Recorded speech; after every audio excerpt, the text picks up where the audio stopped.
گزشتہ شب اسرائیل نے غزہ پر زمینی اور فضائی حملے کیے جس کے نتیجے میں مواصلاتی نظام بھی مکمل طور پر تباہ ہو گیا۔ اب غزہ کا دنیا بھر سے کوئی رابطہ نہیں۔ اس اسرائیلی حملے کو اب تک کا بدترین حملہ قرار دیا گیا ہے۔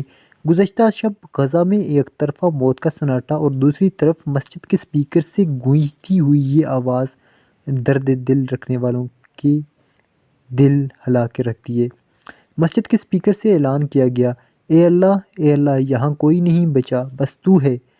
اسرائیلی فوج کے زمینی حملے کے بعد غزہ کی مسجد سے مسلمانوں کے نام پیغام دیا گیا کہ اسرائیل فلسطینیوں کے خلاف بھرپور طاقت استعمال کر رہا ہے، لیکن ہم اللہ کی قدرت کو ان پر غالب سمجھتے ہیں۔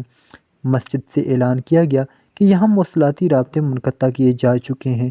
غزہ کے مکین اہل اسلام کی دعاؤں کے طالب ہیں۔ ہماری اپیل ہے کہ مظلوم کی فتح کے لیے خدا سے دعا کریں۔